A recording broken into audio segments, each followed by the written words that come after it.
Hey true believers, welcome to another mighty episode of History of the Marvel Universe. This show is brought to you in part by Patreon supporters. If you would like to contribute and vote in monthly polls, you can sign up for $1 per month over at patreon.com/MaryMarvelite.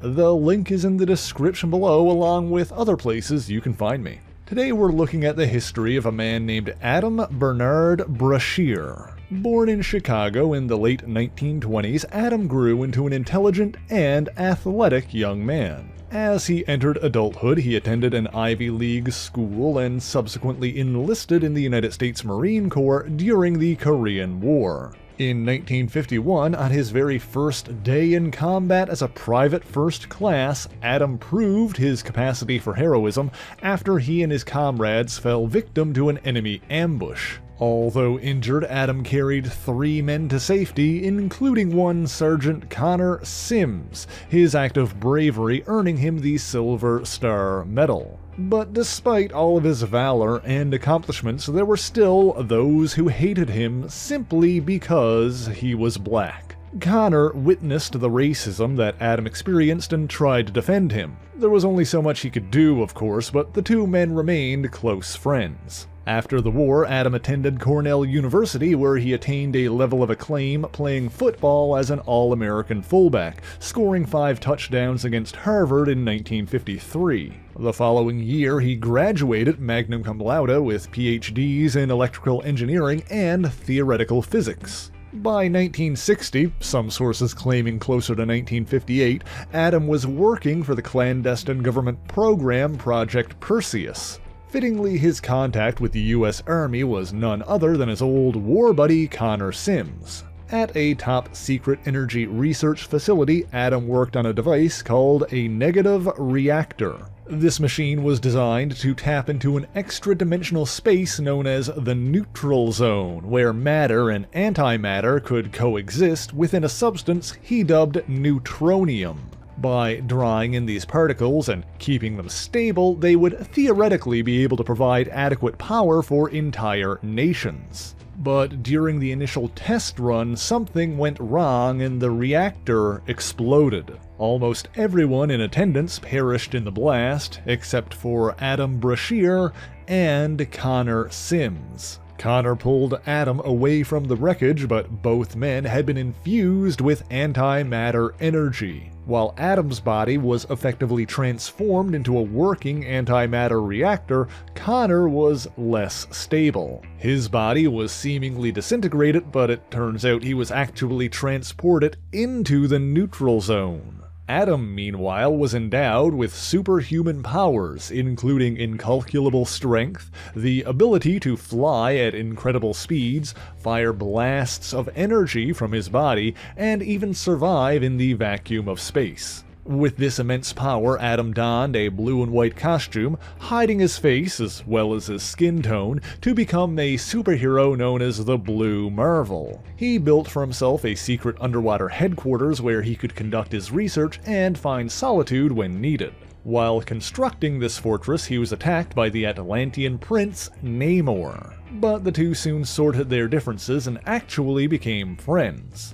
From his underwater sanctuary, dubbed Kadesh Base, Adam built an exploration armor capable of surviving in the neutral zone, albeit for less than 2 minutes at a time. Using this, he delved into the mysterious plane and retrieved Connor Sims. Connor was brought back to Kadesh Base, where he awakened after a month of unconsciousness. However, his experiences had left his mind as unstable as his body. Not only was his time in the neutral zone like a prolonged nightmare, but he also had brief visions, flashes of things he couldn't comprehend, and possibly even looks at the future. Some say the thing that pushed him over the edge was finding out that his brother was killed by the Ku Klux Klan while spying on them for the FBI. After that, Connor Sims adopted a masked identity of his own and became the villainous Anti-Man. Apparently, the helmet that he wore was actually designed by Adam and was meant to help him control his visions. Anti-Man and the Blue Marvel clashed several times until one fateful day in 1962.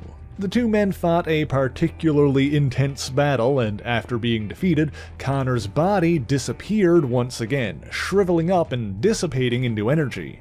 But during that fight, Adam's costume was damaged, and the American public learned that one of the most powerful humans on the planet was a black man. Of course, things became particularly tense over the next several weeks. In one incident, he rescued 16 children from a fire at an orphanage, only to have rocks and racial slurs thrown at him, and he was even shot at by the police. He even earned the ire of some other African Americans when he refused to lead more militant supporters of the civil rights movement in a full-on revolt. Meanwhile, it didn't take long for the US government to identify the Blue Marvel as Adam Brashear using the footage of him with his ripped mask. The whole thing finally culminated in Adam being brought to the White House to speak with President Kennedy himself. Adam was told in no uncertain terms that the world was afraid of him and that he needed to give up being the Blue Marvel. He was reluctant, of course, and would have preferred to try and educate people and teach them tolerance.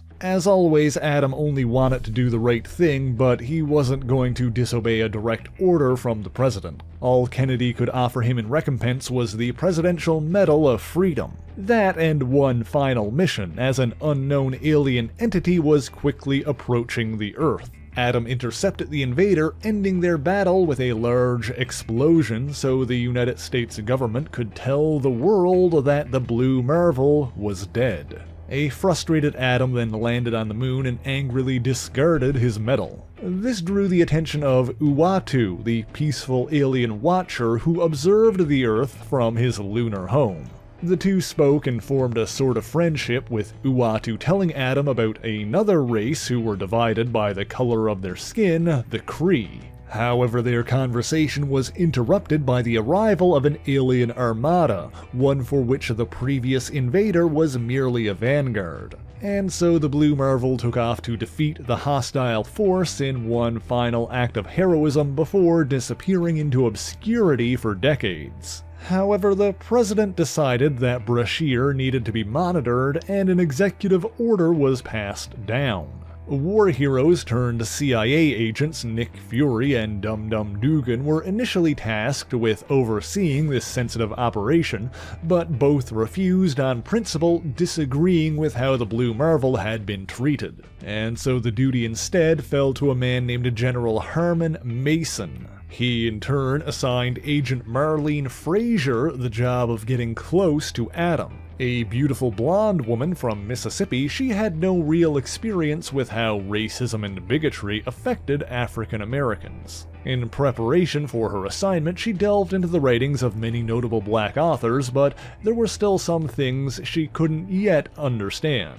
But when she was ready, Agent Frazier became Adam's new Georgetown neighbor, Candace, drawing his attention by feigning engine troubles. It was her job to get close to him, and over the next few weeks, she did just that. As she did, she began to empathize more and more with the way segregation affected him. Furthermore, as they talked more and grew closer, she began to realize just how wrong her assignment was. She tried to tell her superiors that there was no need for further surveillance, but was instructed to continue her mission without getting too close. Sometime after that, the couple were accosted by a group of men who warned Adam to stick to his own kind. While Candace had nothing but hatred for those men, when Adam refused to hurt them and instead walked away with her, she knew that she loved him. After about 18 months, she stopped hearing from her government contacts and assumed that the operation had been quietly mothballed after Kennedy's assassination. In any event, she decided to stay and became Candace Brashear when the two were married sometime thereafter. The couple built a life together, at some point moving to Silver Springs in Maryland, which might have happened later,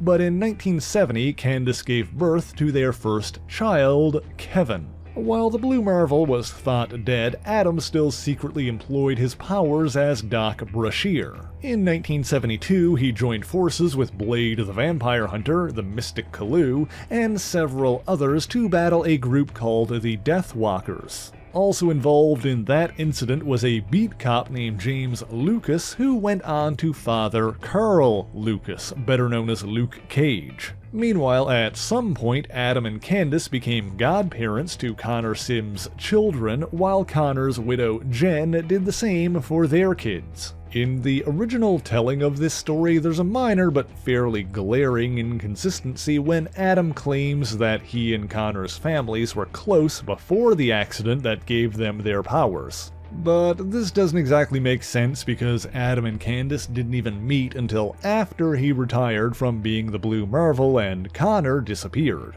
Mind you, this isn't one of those things that's been complicated by retcons or is a case of multiple stories not fitting together, since both of these plot points come from the Blue Marvel's original limited series. An edition of the official Handbook of the Marvel Universe from the following year clarifies that Jen Sims became godmother to Adam's children after the Blue Marvel's retirement and Connor's apparent death. As a child, Kevin Brashear displayed plenty of scientific aptitude, and in 1978 he received his very first chemistry set. Then in 1983 he witnessed his father defeat mechanical beings called the Technocracy. By 1991, Kevin earned his diploma, and the Brashear family had grown even more. In total, Kevin had two younger siblings, Max and Adrian, and all three children seemed to inherit their father's scientific acumen. Meanwhile, Adam noticed that his wife had been aging slowly just as he had, and the two chalked it up to long-term exposure to his powers, but Adam sometimes wondered if he was subconsciously causing it. He tried to protect his children from his superheroic life, but in 1993, Adam and Kevin battled the atomic skeletons of Paris together. In 1997, it was Kevin who saved Adam during an encounter with the villainous Dr. Scorpion. At some unconfirmed point in time, Adam repelled a mysterious being he dubbed the Infinite. While he wasn't sure what it was or what its motivations were at the time, the Infinite's sheer mass would have threatened to destroy the planet if it fully manifested on Earth. In 1998, during its second attempt to do so, Adam and Kevin worked together to again prevent it from coming through in Machu Picchu. In 1999, they encountered the Technocracy once again and prevented it from unleashing a Millennium Bug. And thus things continued like that until the public debut of the Fantastic Four heralded in a new age of Marvels. This is probably where I should again mention the sliding time scale of the Marvel Age. We don't need to dive into this too much right now, but while the book depicting the origins of the Fantastic Four was originally published in 1961, due to the nature of the sliding time scale, those events now canonically occurred decades later.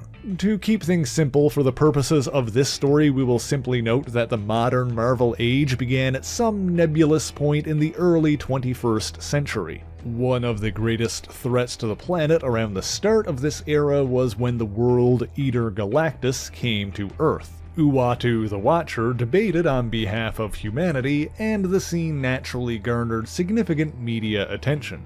Kevin thought that he and his father should intervene, but Adam knew the Watcher and trusted him to handle this situation. They had another problem to deal with, since their old foe, evolved Scorpion, was after technology belonging to the legendary pharaoh Rama-Tut. We've talked about this on the channel before, but of course Rama-Tut is one of several identities adopted by the time-traveling supervillain Kang the Conqueror. He initially ruled over Egypt for about 10 years using weapons and technology from thousands of years in the future, but his first reign ended in 2940 BCE after he clashed with the Fantastic Four, who had traveled there from the modern day. Rama-Tut escaped into the time stream, and the advanced technology he'd kept inside the Sphinx was destroyed by the ancient mutant apocalypse. Of course, Adam was rightfully concerned about what could happen if Dr. Scorpion succeeded in repairing any of the Pharaoh's machines. But it seems they were too late, as Scorpion had already used research notes stolen from Adam in conjunction with Rama-Tut's future technology to open a portal to the neutral zone and harvest enough neutronium to build a weapon capable of killing the Blue Marvel. When his father was shot, Kevin intervened, striking Dr. Scorpion before he could finish the job. job. The villain tumbled into the controls, causing the machine he'd activated to start going haywire.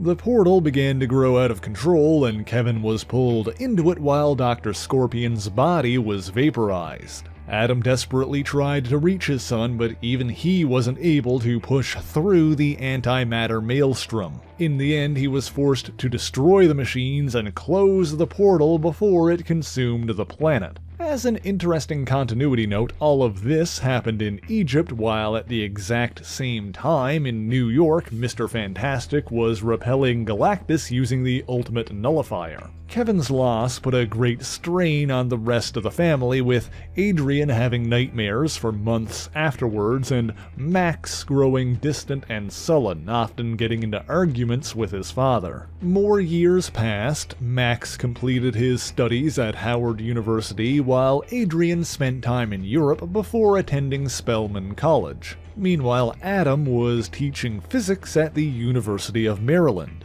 Then one day, Connor Sims, the Anti-Man, returned and encountered the mighty Avengers. For context in the overall timeline, this happened after the first superhero civil war, but before the Skrull secret invasion, during that time in which Tony Stark, Iron Man, was the director of S.H.I.E.L.D. Ant-Man went toe-to-toe with some of the Earth's mightiest heroes, including Ms. Marvel, Carol Danvers, Ares, and even the Sentry. Before the fight was finished, he lost molecular cohesion and disappeared once again. But during that battle, Iron Man heard Ant-Man mention the Blue Marvel, prompting him to begin his own investigation. And as director of S.H.I.E.L.D., one of the agents in his employ was Dum-Dum Dugan, the same man who declined an executive order to spy on the Blue Marvel back in 1962. Dugan hadn't aged because after a fatal injury in 1966, his body was preserved in suspended animation while his mind was broadcast into an advanced life model decoy, but he didn't even know that yet, and it's not super important, so don't worry too much about that. Anyway, Dugan pointed Stark to one of JFK's Joint Chiefs of Staff who was still alive. From there, Stark learned about the cover story to fake the Blue Marvel's death, as well as Agent Marlene Fraser's assignment to spy on him in the following months. He confronted Marlene, or rather Candace, while her husband was at work, and told her that the world needed the Blue Marvel once again. But while Stark promised to keep her secret, she decided to come clean herself and told Adam the truth about who she originally was. When he finally learned her real name, he told her that he probably would have liked Marlene before flying off. He went to the moon to think, and funnily enough came across the Medal of Freedom he'd discarded there decades prior. He also encountered the Watcher once again, who spoke with him and helped him consider his next move. Meanwhile, Anti-Man reformed on Earth, this time in the middle of the Sahara. And so Adam met with Iron Man and Mr. Fantastic and told them about Connor and himself. He then returned to his underwater fortress to retrieve his costume. There he again ran into Namor, and the two got caught up discussing what they thought Adam should do.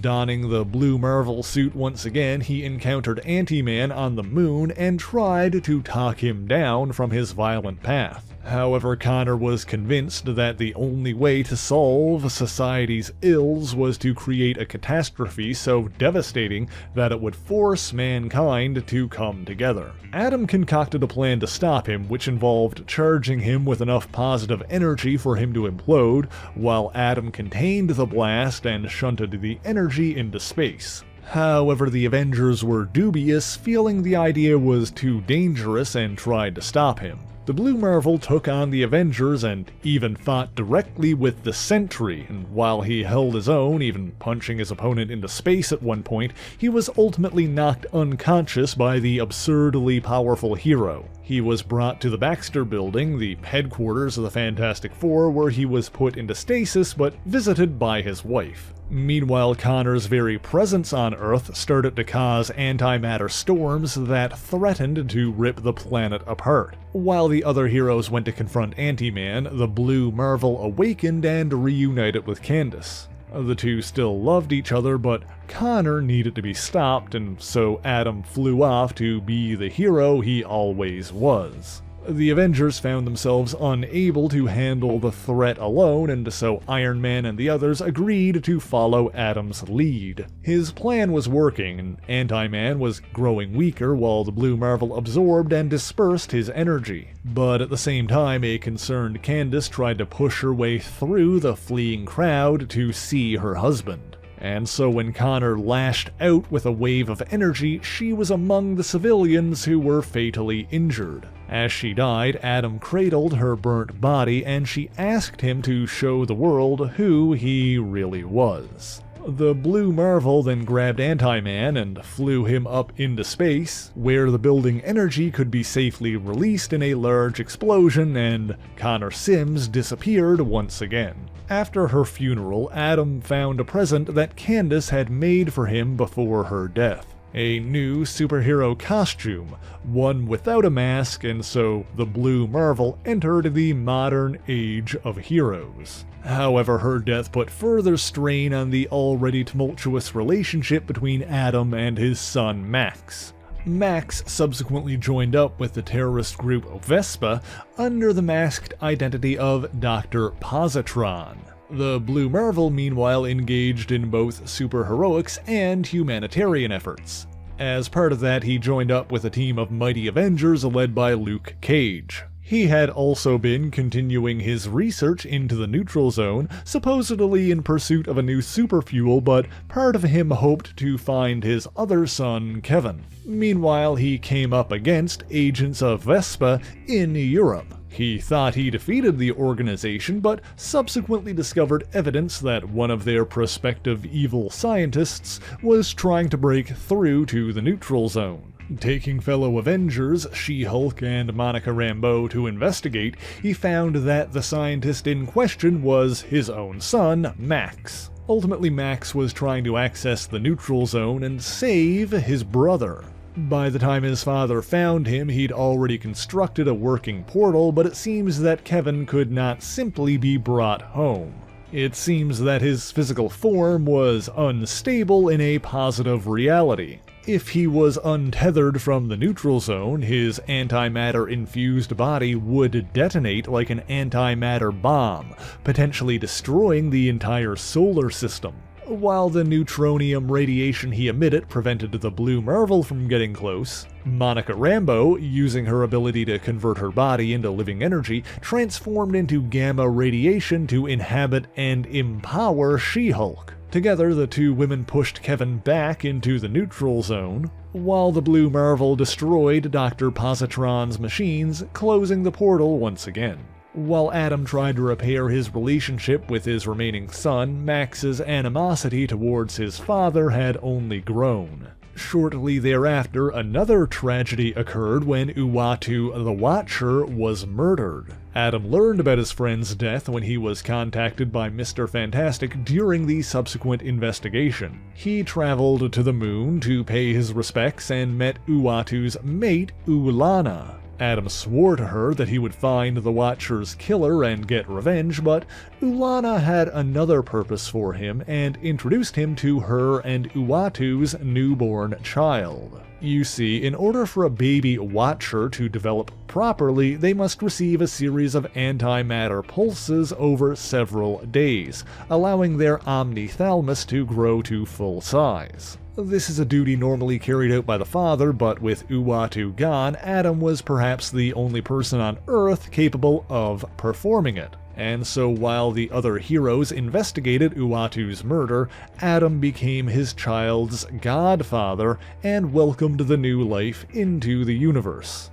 Following this, Adam continued to search for a way to bring Kevin home, even using his exploration armor to delve into the neutral zone for brief periods. It was actually Max who found Kevin once again, but this time he approached his father for help. Max was even able to get an audio message from Kevin warning them about a threat from beyond. It seems that this was in reference to the Beyond Corporation, whose CEO, Jason Quantrell, may have actually been a rogue Beyonder. We've talked about the Beyonders on the channel recently in the Molecule Man video, so check that out if you want to know more about them. As for the Beyond Corporation itself, that is a bit of a can of worms, so maybe we'll save that to address fully another day. In either case, Adam and Max successfully retrieved Kevin from the neutral zone, making him the first human to survive a return trip from outside the Omniverse. He only remained on Earth for a few seconds, but